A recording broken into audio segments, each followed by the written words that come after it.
We are fortunate to have with us our speaker for the day, CA Pattabiram sir, a practicing chartered accountant, a qualified cost accountant, public accounting firm. He has taught over 76,000 CA students, written books cutting across genres, and spoken at various conferences. He is into mentorship, valuation, and growth. In the year 22-23, 4 of his books were published. A very warm welcome to you, sir.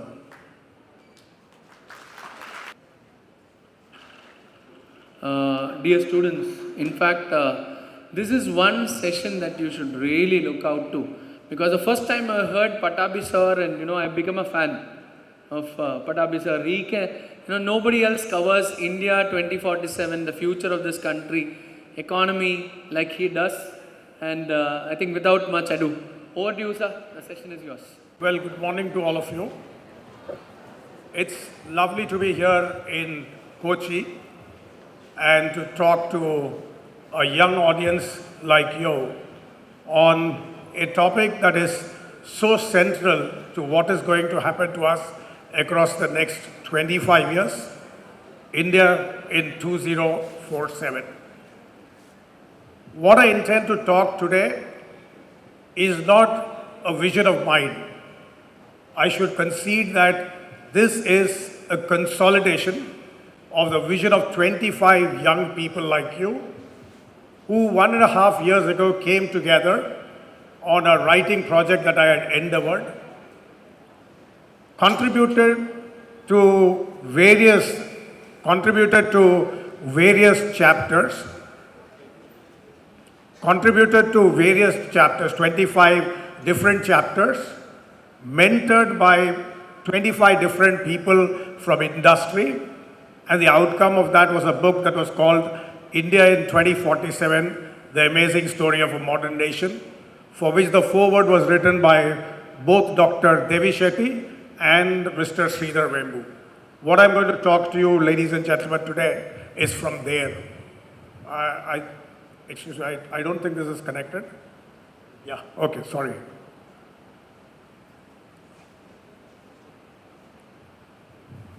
You see something out there? In our view, in my view, that somewhere in the run-up to 2047, maybe in the late 2030s, we would possibly see a party run this country, a party that has still not been formed, a party whose composition we do not know. It's a party that is as yet unborn, but a party that would possibly be dedicated fully, wholly, and totally to the principles that our Constitution laid out. And we will perhaps have a Prime Minister who again is someone whom we don't know today, whom we have not seen in the political circle at all, who maybe in 2047 will be in his early 40s. In all probability, someone who comes from the Generation Z or Gen Z as it is called, who perhaps or most likely is not going to be like your traditional politician, but who is possibly going to be someone from the profession, could be an engineer from the Indian Institute of Technology, or in more likelihood, a chartered accountant from the Institute of Chartered Accountants of India. That's what we perceive, and it is this set of people who would possibly lead us to what we want to see. If you're one of those people who shortly after qualifying as a CA come this May or come November, decide to leave India and then come back 20, 25 years later without having witnessed the transformation of our country in the internegum, you will perhaps see this. You will perhaps, as you enter our country, see 2 time zones. One, the usual Indian Standard Time. The other is a time that starts approximately 1.5 hours earlier. And I'll tell you why. Between the northeast of Arunachal Pradesh, to the far east of Arunachal Pradesh, and to the far west of Gujarat, we have a longitude of 30 degrees. The earth revolves around the sun, the 360 degrees, in 24 hours, which means that in 1 hour, it does how much minutes, how much degrees? 360 by 24. That's what it does. And for a 30-degree longitude, the time gap has to be 2 hours. And I'm not shooting in the dark. If you ask any of your friends who are from Arunachal Pradesh, they will tell you that in the summer, the sun rises in Arunachal Pradesh at 4:30 a.m., while the sun rises in Gujarat at 6:30 a.m., which means that if all of us are following the same time, if all of us go to the workplace at the same 9 o'clock, a guy in Gujarat goes to work 3 hours after the sunrise, while the person in Arunachal Pradesh goes to work 5 hours after sunrise. If India decides to break the time zone into two parts, you will see huge increase in productivity in the northeast, huge changes in efficiency, and I'm sure in the course of the next 10-15 years, if not earlier than that, this will happen. That's the first important change that will take place across the next 25 years.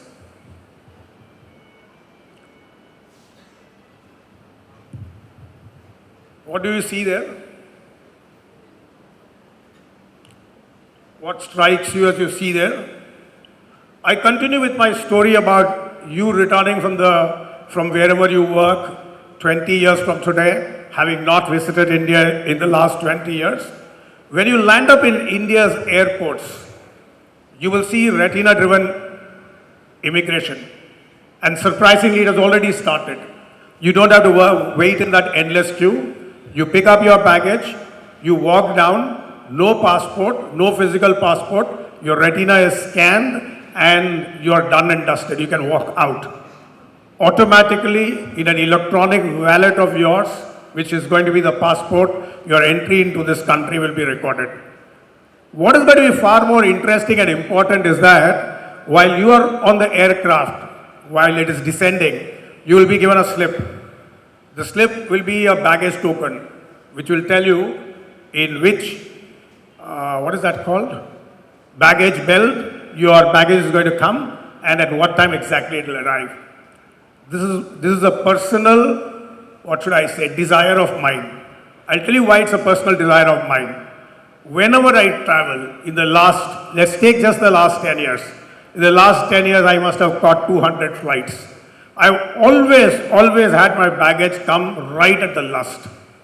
I once flew to your country where you made a bulk of your stay to the Middle East, and my client said you must travel business class.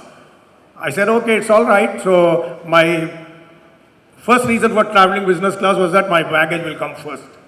But what happened in Muscat was that my baggage just did not come. And when I went and asked the guys what has happened to the baggage, they said, look there is a spot where baggages sometimes fall down. Please go see there. If your baggage is not there, then we'll take steps to recover it. And when I went there, I found the baggage was there. So what I'm trying to tell you is that we will see baggages where you know exactly when your baggage will come. The third important thing is that instead of the black and yellow taxis, which is the kind of taxis that appear in the city where I live, Chennai, I do not know how it is in Kochi. Instead of the black and yellow taxis, you will have BMWs, and these BMWs will all be driverless. Driverless vehicles will mean that A, you will not drive, B, there will be no driver there. Just imagine negotiating the roads in a car that has no driver. But that's precisely what is going to happen, and it's going to happen sooner than 2047. This is about what you will see in the airports. Next, let's move on to take a look at that. What strikes you as you see that? Somebody can give you a response.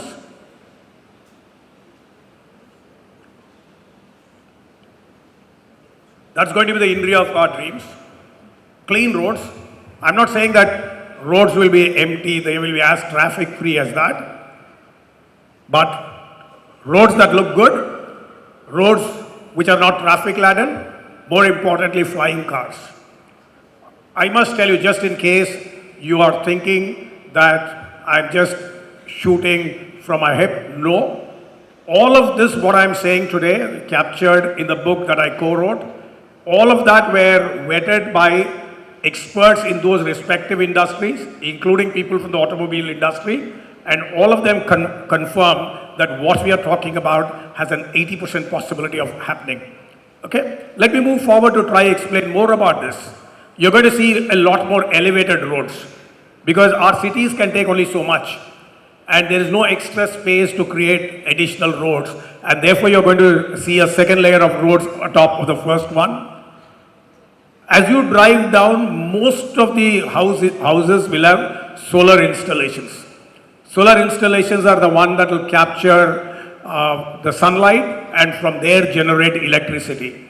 The kind of usurious electricity rates that we now pay and the kind of freebies that governments offer in terms of free electricity are all going to be a thing of the past because we are going to have solar-driven power generation.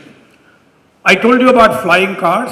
I should also tell you that there will be shared mobility. Shared mobility is just a nice little term to say that you will take the Uber car along with me, or you will take the Uber car along with somebody, or you will take a car which you order it to come on your app. There will be more than one people wanting to order the same car because they are passing through the same road, and there will therefore be shared mobility. Shared mobility would mean that a generation that's born post 2005, post 2010 is a generation that does not want ownership. They want usage. Why should I own a car when I can hire it at the stroke of a second? And that's what is going to happen. There's going to be shared mobility. And most importantly, as people travel from home to offices, if at all they travel from home to offices, because work from home is going to be or work from anywhere is going to be an increased possibility. But if they travel from home to office, in their vans, in their buses, the buses would look like this.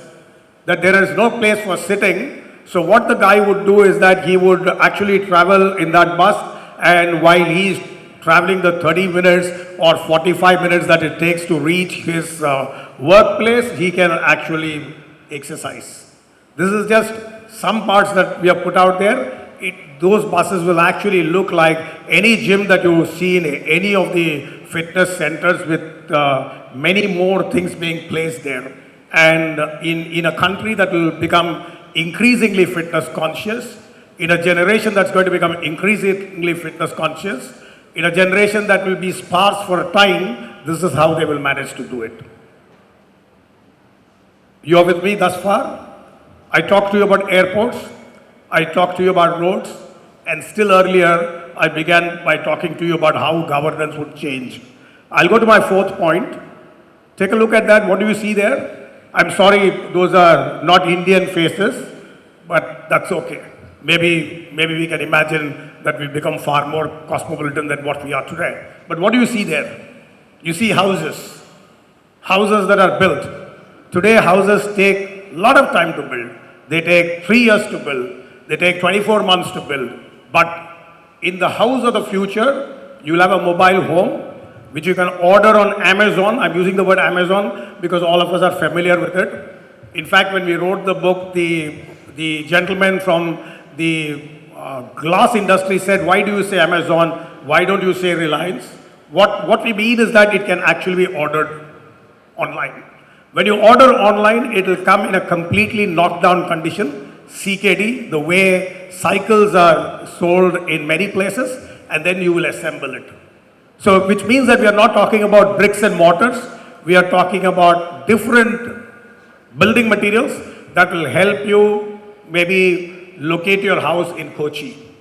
And if you are one of those bankers who gets constantly transferred, and say you get transferred to Kolkata, you will dismantle your home here, carry it along with you in the flight or in the train to Kolkata. You just have to find a ground in Kolkata where you can assemble this up. I'm not shooting in the dark.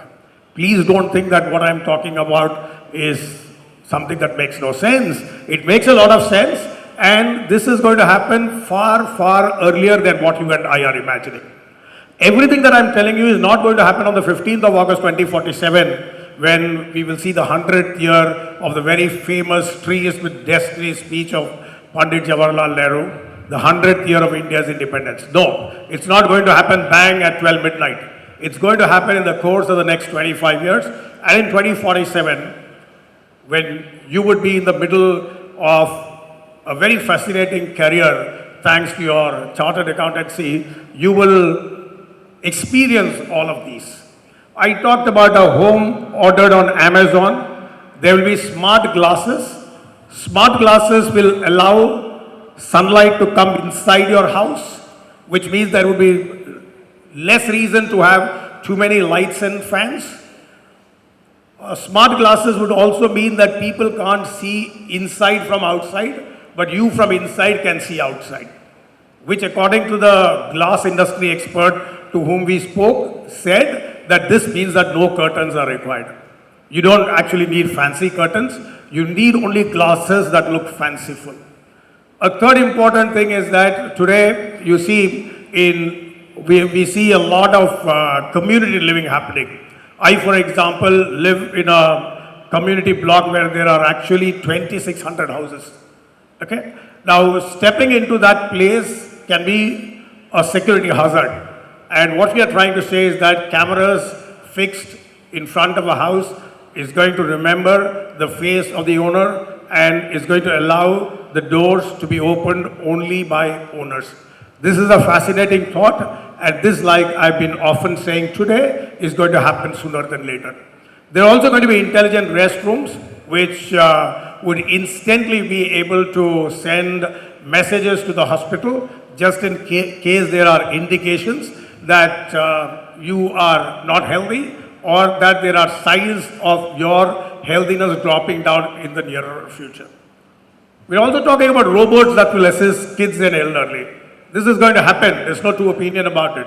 This is going to happen because in the kind of nuclear families that we have today created, and people are saying that Gen Z will not have a nuclear family, they'll have a joint family. It's something that we'll have to see, explore, find out. But in an era where there is either going to be a nuclear family, which means that the elderly are left out to fend for themselves, or a joint family where the son does not have the time because he's working, does not have the time or the energy to look after his parent or his grandparent, you will see robots helping them. And a lot of work is happening in this space, and you will see this happening even in the next 10 years' time. What do you think this is? Any clue? What could this be? Not the roads, I'm not referring to the roads.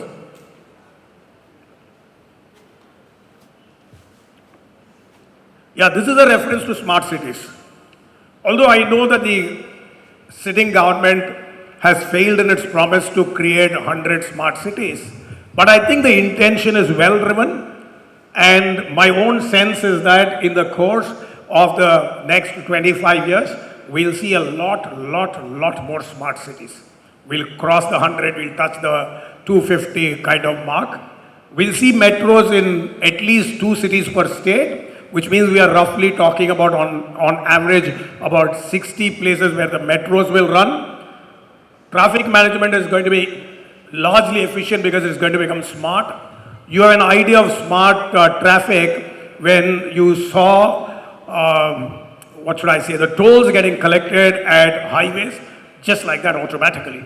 And traffic is increasingly going to be run not by the traffic cops, but by those smart signals. All of this will mean that the air quality will be good because devices will be installed across the city, across Kochi. Devices will be installed which constantly measure air quality, and when the air quality drops, the corporation will set in. I want you to listen to this video. This is connected?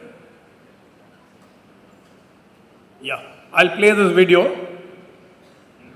How will the children and grandchildren of the millennials lead their lives? How do we want India transform in the next 25 years in the run-up to 2047, its 100th year post-independence? Yes, our history dates to 5000 BC with the Indus Valley, along with Egypt and Mesopotamia, being among the oldest civilizations. Yes, we gave the world Susruta, medicine, Aryabhatta, mathematics, Chanakya, the master politician, Jagdish Bose, science, Mahatma Gandhi, apostle of peace, M.S. Swaminathan, Green Revolution, Varghese Kurian, White Revolution, Sam Manekshaw, hero of 1971, J.R.D. Tata, industrialist, to name a few. Yes, today India produces CEOs for the world, and yes, are a major talent hub. But what about the next 25 years? From 75 to 100, 1947, we won our political independence. 1991, we won our economic independence. 2022, we are the fifth largest economy. In the past 75 years, India has moved from the depths of poverty to the heights of plenty, an amazing growth for an argumentative democracy. But what about the future? What will we be like in 2047? India in 2047. The amazing rise of a modern nation envisions our future. So the second part of it is what I'm now talking to you all along the last 20 minutes, and maybe another 15 minutes I'll speak through. We are going to see this happen in the world of entrepreneurship. One of those wonderful things that has happened in the last few years is that people from our profession, the profession of chartered accountancy, have increasingly stepped into entrepreneurship, and that's a great thing. Automation, artificial intelligence, and nanomaking, that means small size making, will rule manufacturing in the next many, many years. We already have an insight into how AI works. Many people, including I, used to think, oh yes, automation is going to happen, robots are going to come, AI is there. But we said, I have not experienced these, what do I do? And I think ever since November 2022, with the arrival of ChatGPT, with the arrival of generative ChatGPT, we are seeing how AI is going to dominate the world in a massive way. The second important thing, which is more true for the manufacturing industry, also increasingly true for our profession, is that you see a lot of industry and academia collaboration in entrepreneurship and in the area of research and development. So if you're someone who's thinking of setting up an entrepreneurship, that could include anything from setting up a chai shop to running a center for people who are finding it difficult, or maybe let me say people who are geriatric old, okay? For everything you have collaboration with industry. I also think that a lot of clusters would get formed. That means a pocket area where only electric vehicles will get produced. There'll be another area which will talk about healthcare. Another area which will specialize. Another area means another area in the city which will specialize on AI.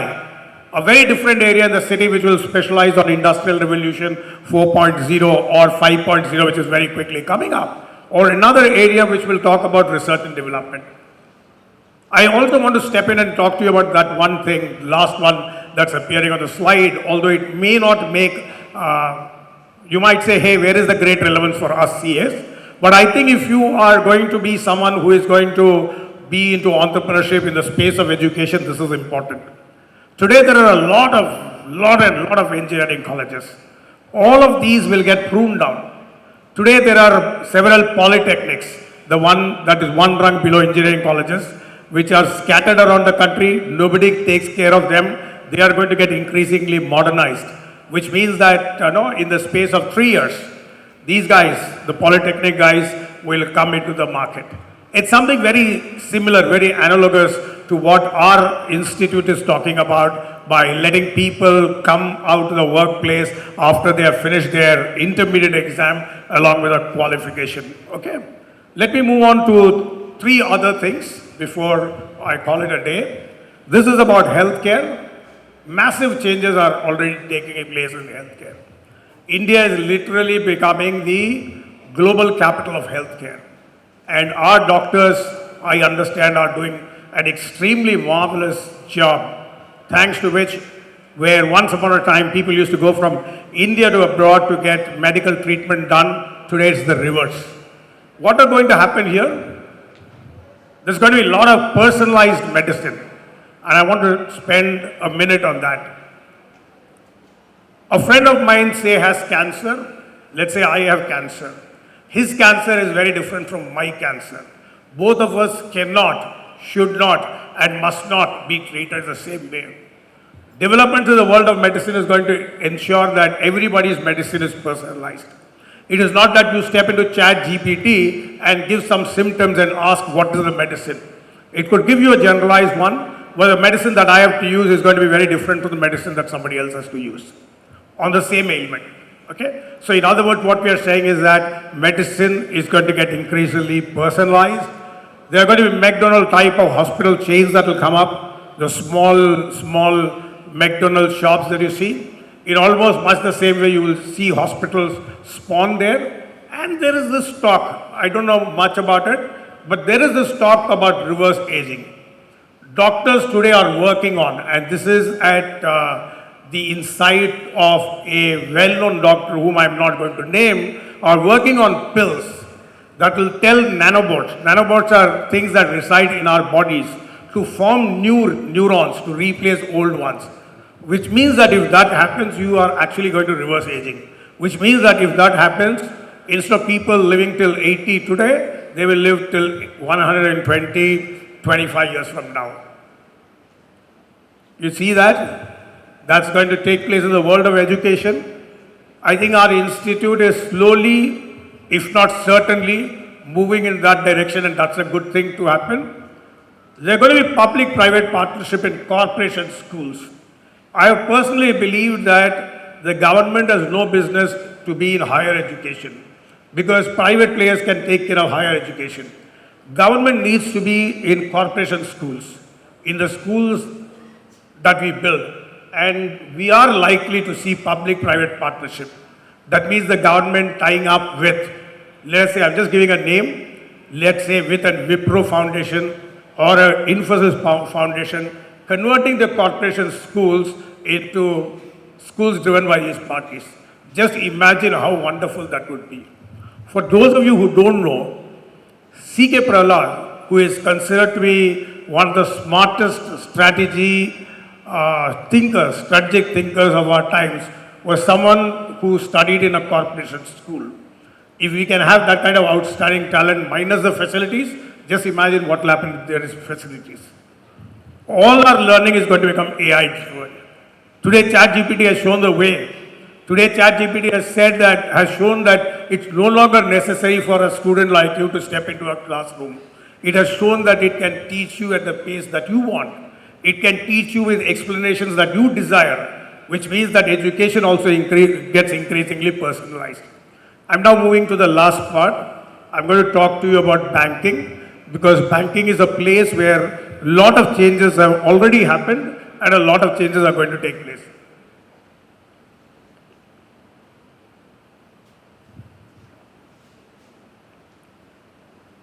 There are going to be no physical banks. As it is, there are very few of us who step into a bank. There's going to be no ATM. I don't think many of us draw from the ATMs. We just make online transfers. If there are going to be no physical banks, if there are going to be no ATMs, and if blockchain is going to replace our current SWIFT, there is going to be no cash. There is really no need to be there to be any cash, because you will make all payments online. Today, we are possibly the only country in the world where a maid, where an auto seller, where a small pathway shop uses and accepts GPay. That way, our adoption to technology has been phenomenal, and this will soon see the death of physical banks.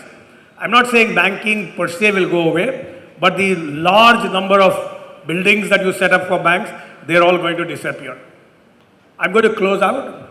I'm going to tell you that in the end, finally, in the course of the next 25 years, there will come a government, for sure, which will monetize India's assets.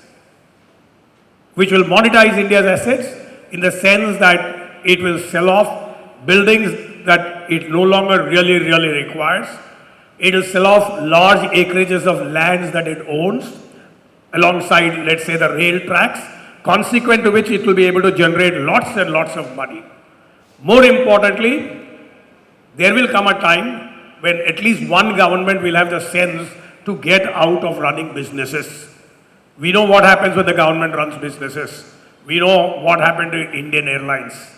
Governments are there not to run businesses. They are, or as somebody said, they are there they are there in the business of governance and not in the governance of business. That is what they really need to do. So my guess is that they'll get off all these oil companies that they are today owning, all of the many industries that they are owning, and finally settle on to just the business of governance. And if all of this that I told you happens, then by 2047, we are very likely to be a $50 trillion economy. That's not a difficult thing to hit at, because if you look at a GDP growth as 10%, you can do the calculation yourself. From today, which is 2024, where we are at 3.5%, if you're growing at 10% or 11%, your GDP will double every 6 years, and by 2047, you could touch $50 trillion. If we touch $50 trillion, we'll be the second largest economy in the world. We'll be the second largest economy in the world. America will be far ahead of us. Most of our cities will go smart. Most of our working will go smart. Already a lot of our working has gone smart. Most importantly, we will have a very educated, very skilled, and a very cultured population. When I say a very skilled population, I mean a population that can accept any work that is to be done. And if all of this happens, my guess is that India would possibly, I'm not saying certainly, will possibly emerge as the first choice destination of most people abroad. Thank you, ladies and gentlemen, for your attention.